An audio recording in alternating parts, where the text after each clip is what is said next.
Я заинтересовалась аферой с Авизо, которая происходила в начале 90-х, и нашла в «Новой газете» статью Андрея Рубанова, писателя. Если коротко, все сводится вот к этому абзацу. Официально озвученная цифра похищенного с помощью фальшивых чеченских авизов в начале 90-х – 4 триллиона рублей. А вот дальше автор размышляет. Повторяю, я думаю, история о похищении триллионов – это шляпа.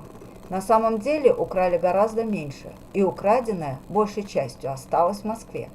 Чеченская диаспора на эти деньги, конечно, укрепилась. Были куплены отели, созданы банки, но объемы не на триллионы, нет. Спасибо, господин Рубанов, вы меня утешили. Но хотелось бы все же перепроверить. Особенно, когда я нашла в интернете, что Рубанов в 1999-2000 годах работал пресс-секретарем первого заместителя полномочного представителя правительства Российской Федерации в Чеченской Республике Беслана Гантамирова. Ну, скажи, кто твой шеф, и я скажу, кто ты. Можно и так перефразировать. Особенно умилило одно высказывание Рубанова. Зачитываю.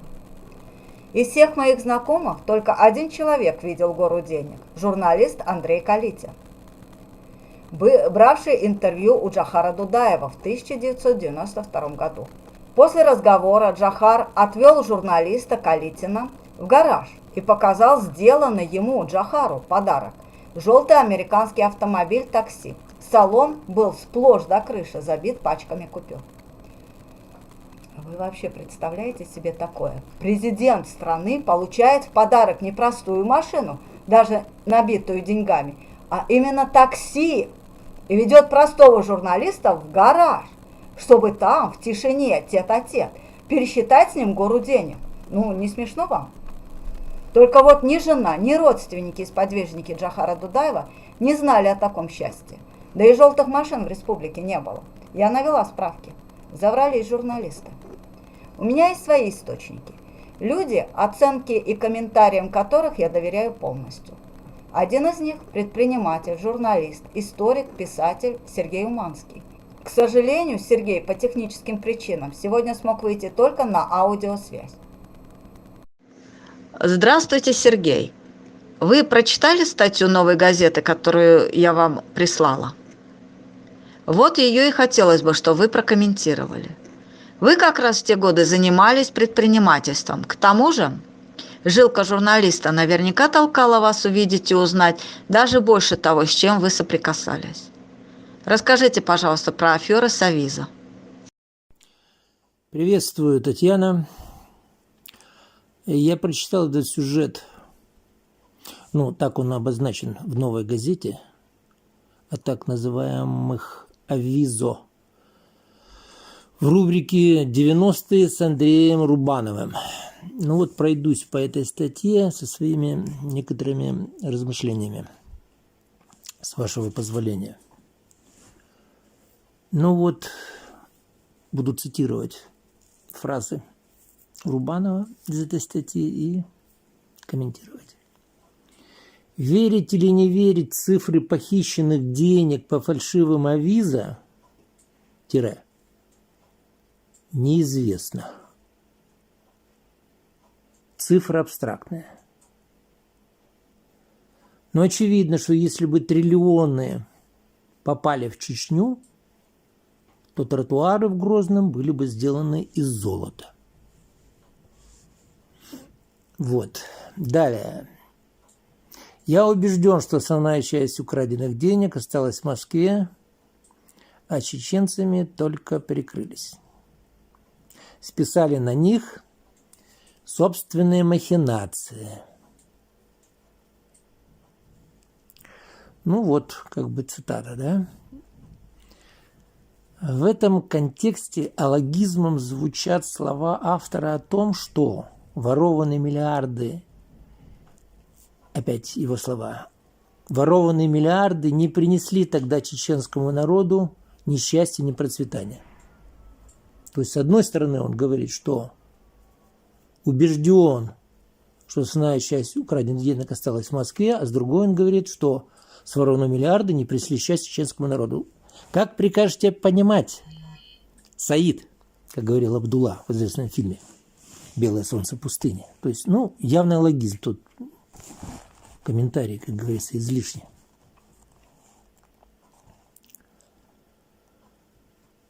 Я скажу так, что воровская психология вообще очень наивна, да, говорит автор, будучи сам вором.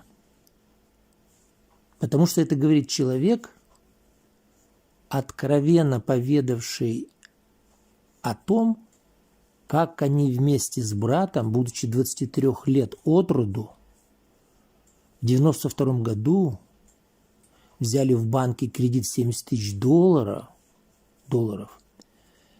и потом, чтобы не отдавать кредит, цитирую, через полгода мы закрыли контору и спрятались, чтобы нас не убили.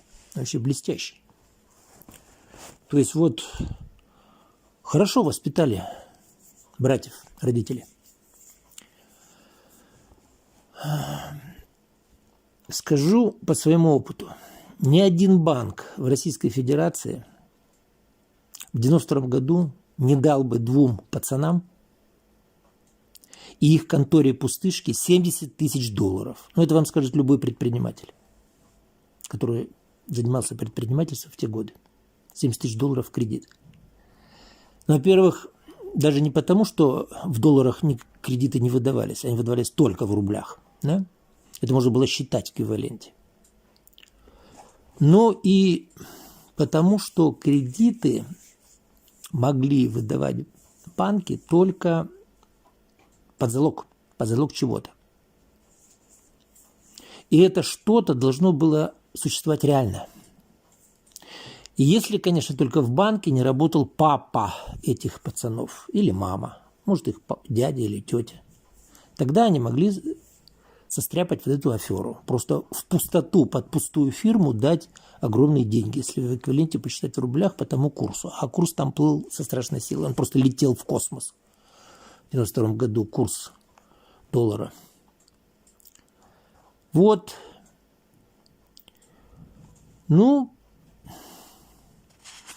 Так что ребята с криминальным прошлым, и мировоззрение у них, естественно, криминальное. По крайней мере, у автора статьи. Поэтому преподносит «Новая газета» как известный писатель, там бестселлеры какие-то. Далее. Аферы с фальшивыми авиза придумали банковские специалисты. Это я говорю. А эти хлопчики, этот Рубанов, 23-летний в то время, это была пехота. Разменная монета, которую просто использовали банковские работники в своих аферах. Но если бы он занимался конкретно фальшивыми авиза. Может, он занимался, он скрывает это, да? Хотя знает семантику этого понятия. И он совершенно верно говорит об авиза. То есть он знает предмет. Что это один из видов внутрибанковского платежного поручения. Это зашифрованная телеграмма, распоряжение зачисления некой суммы на счет некой организации. А виза не мог отправить рядовой гражданин, только уполномоченный банк. Цитата. Это я процитировал автора. А виза не мог отправить рядовой гражданин, да? Только уполномоченный банк. Точка. Схемы продумывались работниками банков, которые имели финансово-экономическое образование. Как правило, это были выпускники факультета финансы и кредит. В финансово-экономическом институте в свое время я учился. И многие аферисты вышли из недр этой альма-матер финансового образования. Схемы придумывали работники банка, как я уже сказал. Причем эти схемы должны быть симфоничны. Нужны были свои аферисты на двух полюсах. Кто был кто бы эти фальшивые авиза составлял и кто бы в другом банке, на другом конце страны или страны выдавал бы по ним денежки. То есть это такая вот должна быть ведущий ведомый. Без этого ни одно фальшивое авиза, этот документ платежный, не сработало. Логично, что фальшивки должны были отправляться из регионов, в которые в случае возбуждения уголовных дел трудно было бы попасть. Или небезопасно. Поэтому Чечня и Ингушетия в этом плане были наиболее привлекательны для банковского криминалитета, потому что туда старались сотрудники органов не соваться. Боялись. Были ли в этих цепочках среди банковских аферистов чеченцы? Маловероятно. Разве что в соотношении 1 к 1000. Так что это был, скажем так, москальский банковский криминал. Далее, следующее признание автора. Как делались фальшивые авизы? Он явно участвовал в этом. Покупался телетайп и устанавливался в доме у организатора аферы. Смешно. Мне это слышать смешно. Почему? Чтобы организатор аферы так себя подставлял, он мог устанавливать этот аппарат где угодно. Хоть в подвале, хоть в снятой какой-то съемной квартире, хоть на чердаке. Скорее всего, в снятой квартире поближе к месту работы того или иного сотрудника банка или его места жительства. Чтобы далеко ходить не надо было. Именно этот сотрудник банка, опять цитата, обучал работе с телетайпом, сообщал секретные коды и алгоритмы шифрования. То есть это сугубо бизнес в кавычках, на самом деле это чистое воровство, просто воровство, да, криминал чистый, банковских работников. Далее снова цитата. Автор говорит. Затем с этого телетайпа, установленного где-нибудь в Очхой-Мартане, отправлялась авиза. Так,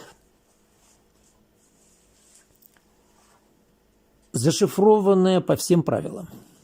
Она уходила в Москву, Петербург, куда угодно. На месте получения ее встречают.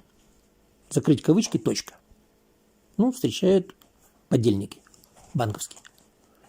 И далее весь этот секрет успеха побочных банковских афер. Опять цитирую, открыть кавычки. Афера возможна только если получатель авиза в курсе происходящего. Никакой банкир в здравом уме не будет исполнять посланные из Чечни поручения, а это есть понятие авиза, о зачислении 300 или 500 миллионов рублей, а то даже и миллиарда, это я цитирую автора, на счет никому неизвестной организации, закрыть кавычки. Организации, фирмы так называемые, нет, это его, еще дальше идет цитата, организацию-фирму создают заблаговременно. Директор организации тоже в курсе и в доле. Конец цитаты. На самом деле тогда таких фирм можно было зарегистрировать в вагон и маленькую тележку. За регистрацию какой-нибудь там ТО, товарищество с ограниченной ответственностью, или ООО, общество с ограниченной ответственностью, или АО, акционерное общество, или потом ЗАО, закрытое акционерное общество, но это уже позже, туда уже к середине 90-х. Сначала было ТО, потом ООО. Организационно-правовые формы собственности были тогда разные. И платились копейки за организацию, просто копейки. А основной капитал, то есть чем отвечает фирма, мог быть просто смешным, там 1000 рублей или там 10 тысяч рублей, но не более. То есть такие фирмы, через которых могли прокачиваться огромные суммы, назывались тогда однодневками. Однодневками. Они создавались для того, чтобы прокачать сумму, а потом их закрыть. Прогнали одну сумму баблосов, да, как говорят, и закрыли. Обналичили и закрыли. И потом через новую прогнали, через новую. В 100% случаев их регистрировали только на подставных людей. В 100%. Как правило, бомжей, стариков или психически больных людей, каких-нибудь психоневрологических интернатов, коих найти в то время не составляло никакого труда. За 5-10 бутылок водки любой алкаш подписал бы тогда любые учредительные документы, а за ящик водки согласился бы стать генеральным директором такой однодневки, абсолютно не соображая о последствиях. Поэтому, когда автор говорит о том, что директор организации тоже в курсе и в доле, но он просто, как бы, я не знаю, вообще, был ли он как бы в этой сфере тогда, потому что никто себя не подставит, когда есть рядом бомж, и можно его сделать генеральным директором. Так что здесь у него прокол, скажем так. Поэтому фраза автора «директор организации тоже был в доле», это я уже тут на полях себе написал, повисает в воздухе. Риск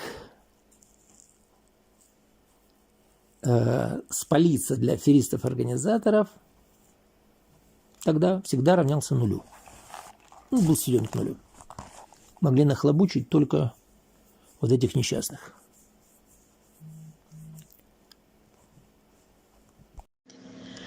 Даже и не ожидала, что была такая сложная схема. А банкиры, получается, они же были подельниками? Они рисковали чем-то в этой схеме? Ну, вопрос логичен. Вот, потому что это и было слабым звеном этих мошенников. Вот возможность их вычисления. Потому что запустить процесс они могли, но затем неизбежно становились заложниками, страдательным залогом, так сказать, тех, кого они использовали в этих схемах, своих исполнителей, вот тех, кто придумывал вот эти фальшивые авизы. Не придумывал, а, скажем, приходил обналичивать от имени фирмы, куда якобы эти деньги перечислялись. Вот. Цитата автора. «За обналичивание банкир берет комиссию, двоеточие, как правило, не менее 30%. Кто как договорится. Это цены 1992 года». Я продолжаю цитировать. «По преступным понятиям за обналичивание украденных денег можно было требовать и половину, потому что это прямое соучастие. В случае поимки обнальщик садился в соседнюю камеру с банкиром». Конец цитаты. Что это означало на практике? Я комментирую. Допустим, банкир какого-нибудь питерского банка пошел на преступный сговор за крупное вознаграждение, перевел по фальшивому авиза на фирму-однодневку, допустим, 500 миллионов рублей. И получил в виде отката свою долю 30%. То есть 150 миллионов рублей. Я даже не беру половину. То есть не 250 миллионов, а 150 миллионов. И решил для себя еще пару таких авиза, таких афер. И все, берет семью и сваливает за бугор. И живет счастливо до конца своих дней. На лазурном побережье Франции, к примеру. А потом вдруг его неожиданно находят, скажем, повесившимся на своей даче с запиской: «В моей смерти не винить никого, я разочаровался в жизни». Запросто. Легко, как говорит молодежь. А все деньги исчезли. Сколько в те годы стоила жизнь человека? Ну, $2000, $1000, $5000. Ну, за банкира могли дать и $25 000. А на кону несколько, $100 000, а то и миллионы. И все. Вот поэтому среди банковских служащих был такой большой процент суицидов, несчастных случаев и откровенных убийств. Мавр сделал свое дело. Мавра можно зачистить, утилизировать. По мощам, как говорится, елей.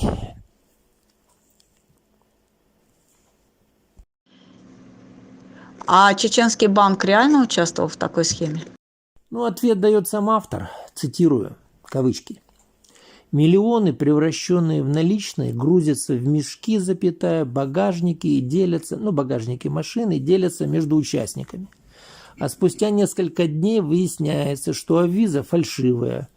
Отправлена, я говорю в скобочках на полях, внимание, не из официально существующего чеченского банка, а неизвестно откуда. Конец цитаты. Хоть из Мухосранска. Чечней прикрывались.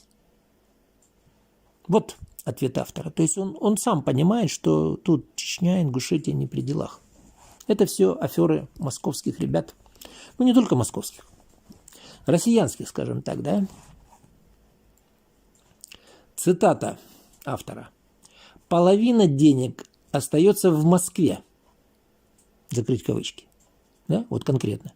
Половина денег остается в Москве. Я говорю, кто знает, сколько после таких афер оставалось московским преступникам. Смутные времена гангрена, как говорил герой фильма «Антикиллер». Вот такие времена были. Кстати, в фильме-сериале «Бандитский Петербург», известном сериале, есть серия именно про такой вид преступления с фальшивым авизо. Главный герой сериала Сергей, сейчас скажу, Челищев, по поручению главаря ОПГ, отдельной преступной группировки, с погонялом «Антибиотик», кличка у него такая была. Кстати, прекрасно сыгранный антибиотика прекрасно сыграл актер Борисов. Их было два Борисова. Это сыграл Лев Иванович Борисов. А брат его знаменитейший актер Олег Борисов. Любимейший мой актер. Олег Борисов умер в 2011 году. Вот, кстати, брат Лев Борисов всегда был в тени таланта своего Олега брата. И вот его звезда взошла вот в этом бандитском Петербурге.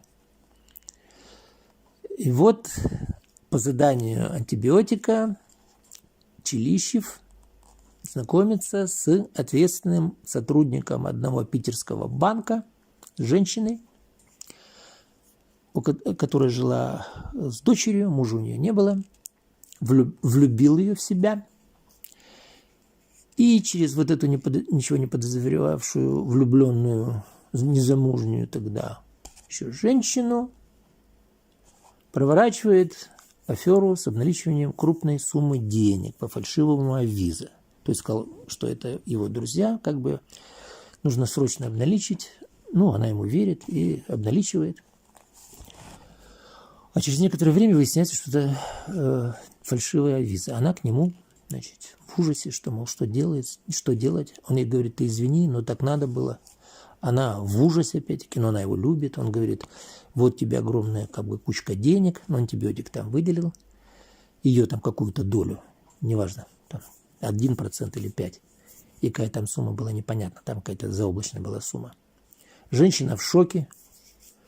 Вот. Но он ей покупает билет с дочерью куда-то на юг, или в Абхазию, или в Грузию, не знаю, может быть, в Крым куда-то. В общем, на юг, на Черное море. Говорит, там безопасное место, купишь себе дом, все дела, будешь жить безбедно, я к вам скоро приеду. И мы все будем жить счастливо. Вот. И затем, как говорится, за экраном голос Капеляна, да, а затем за экраном голос комментатора фильма говорит о том, что Челищев так до конца своей жизни и не узнает, что эта банкирша со своей дочерью вскоре были убиты.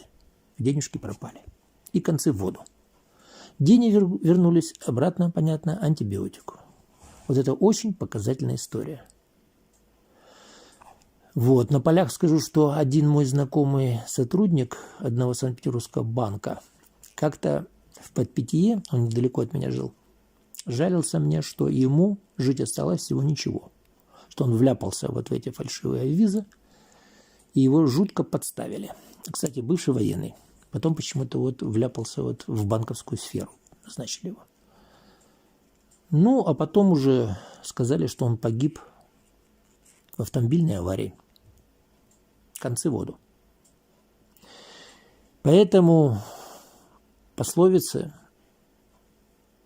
написаны кровью. Древние пословицы. Если коготок увяз, птички пропасть. И просто так пословицы не составлялись. Значит, из чеченцев просто лепили образ врага? Просто нужно было рассказать российской общественности, что живут где-то на окраине плохие, агрессивные и вороватые парни, которые виноваты во всех бедах? Но если говорить об отношении автора статьи к чеченцам, то она все же благожелательная, казалось бы. Вот цитата из статьи.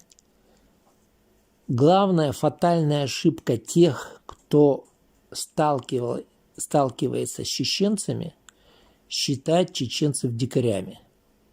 Русские, живущие в Москве, Ростове или Красноярске, это цитата, считают чеченцев разбойниками. На самом деле чеченцы разные. Точно так же, как и русские все разные, и татары разные, и якуты разные. Но я от себя на поляк добавлю, и украинцы все разные, и евреи все разные. Дальше продолжение цитаты. К ним можно добавить ингушей, говорящих с чеченцами на одном языке. Среди чеченцев есть множество светлых голов. Это очень развитой народ. Закрыть кавычки.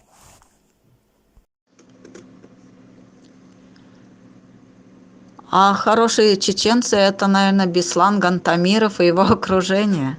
Надо так полагать. А какое вот ваше мнение об этой статье? Согласны ли вы с ее содержимым в общих чертах? Если в отношении фальшивых авиза, в основном согласен.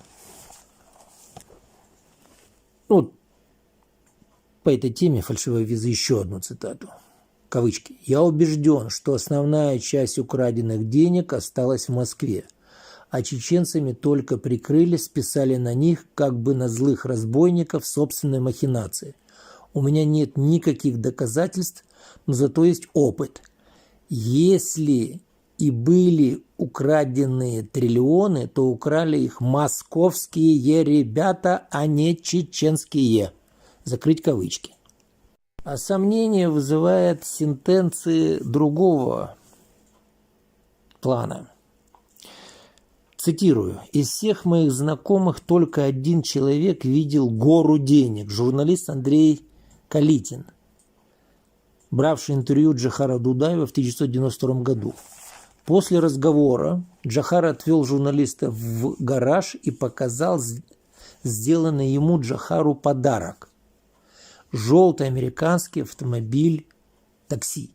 Салон был сплошь до крыши забит пачками купюр». Фантастика, да? Мой тесть, покойной жены моей, был штурманом полка Ту-22.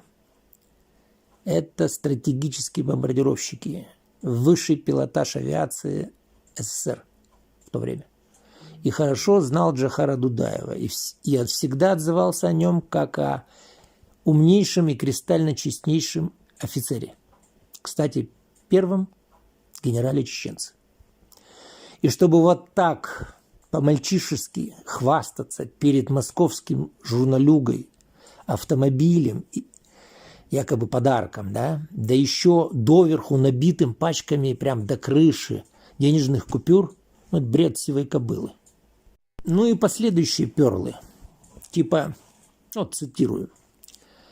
Дальше были походы Шамиля Басаева, война, отрезанные головы русских солдат, выборы Ельцина в 1996 году, позорный мир в Хасавюрте, Республика Ичкерия под управлением сначала Джохара Дудаева, потом поэта Зелимхана Яндарбиева, затем полковника Аслана Масхадова, затем ваххабиты, шариатские суды, Сайд Кавказ, полевой командир Салман Радуев с железной пластиной в черепе и вторая война 1999-2000 годов.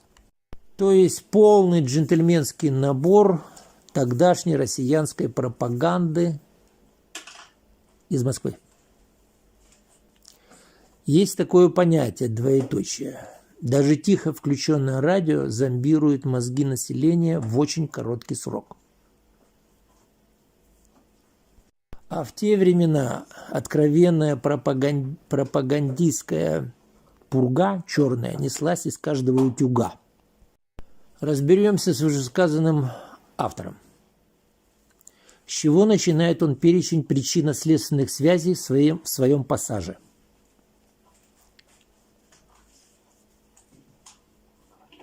А начинает он со слов, после авиза, когда закончил весь разговор, да?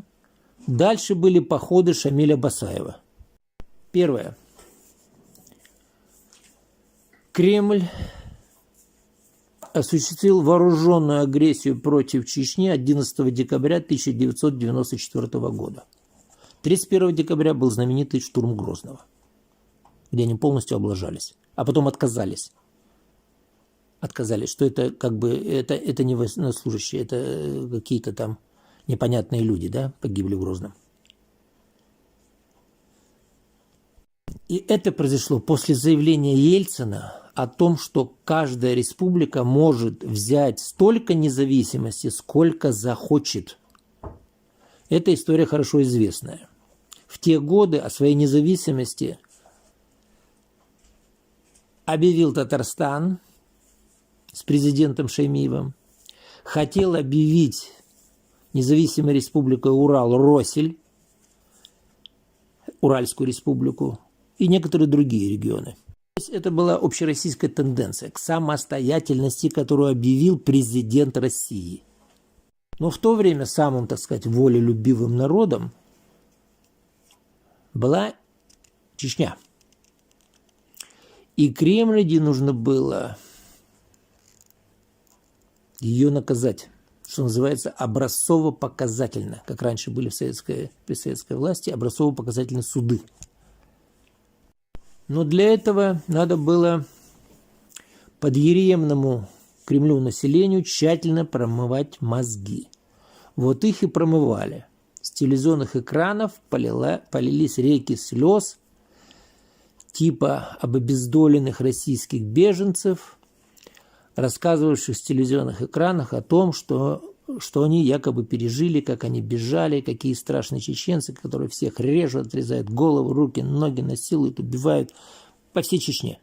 В газетах тогда печатали статьи там разного такого же типа, как проводниц поездов уводили в горы, насиловали, убивали, делали сексуальными рабынями, как обращали в рабство всех русских, живущих в Чечне, и так далее, и прочее. Это была типичная пропаганда, которая сейчас очень хорошо стала понятна в свете событий в Украине, когда там плачущая женщина рассказывала о распятом мальчике, жидобандеровцами и все прочее. Потом выяснилось, что все это залипуха. То есть сейчас это все понимается гораздо понятнее. Лиза Умарова, чеченская дитпа, в интервью Али Дудаевой вспоминает, что она не могла понять, почему в Москве, где тогда она проживала с детьми, все были безразличны к страданиям чеченцев, когда началась вооруженная зачистка Ичкерии, да? Когда началась агрессия. И когда полились реки крови невинных людей, в том числе и российских несчастных солдат и офицеров, брошенных на камни. А все потому, что население РФ к тому времени было, подчеркиваю, зазомбировано пропагандистами. Позже этот пропагандистский опыт повторили при агрессии против Грузии. Ну, про Украину я уже сказал. Так что ничего нового в своей дезинформации кремлевские негодяи до сих пор не придумали. Но впервые вот эти методы откатывались именно на чеченцах. Итак, в разборе статьи вы остановились на походе Басаева. Да, у автора всему якобы предшествовал поход Басаева, то есть с этого он начинает. А далее были, и он начинает первое, поход Басаева. Когда это произошло? Смотрите, 11 декабря 1994 года ввод российских войск в Чечню. 31 декабря штурм Грозного 1994 года. Захват Шамилем Басаевым Буденновска и требование прекращения агрессии против Ичкерии июнь 1995 года. Вот это причина следственной связи. Сначала агрессия, потом ответка, но не наоборот, как у автора, да? А потом был поход Шамиля Басаева. А потом как бы война, да? Сбиты прицелы. То есть у автора нет понимания причинно-следственных связей произошедших событий.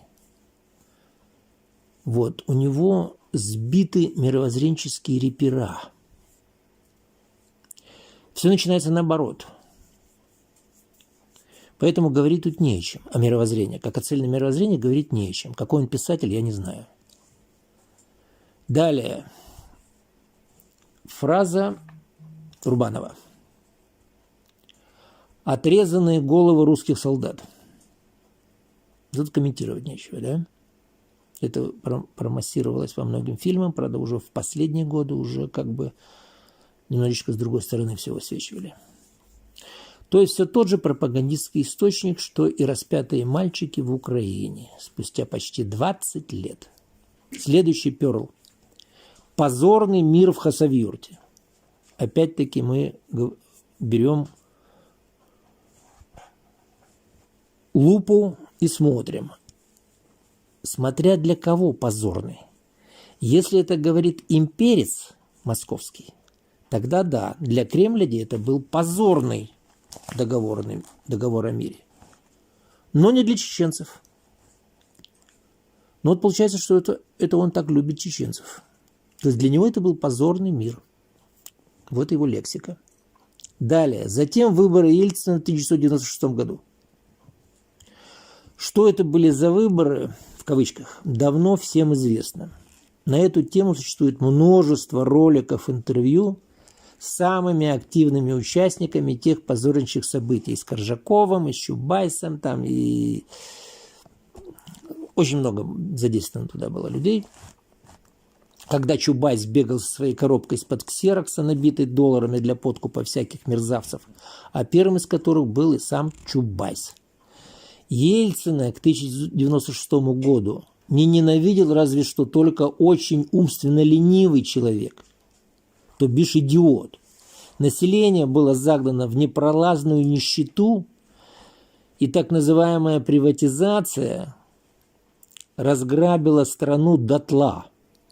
Разграбление осуществляла горстка бывших портократов и всяких проходимцев типа Березовского. Спасибо огромное, Сергей, за ваши комментарии. До свидания. У нас с вами впереди еще много бесед.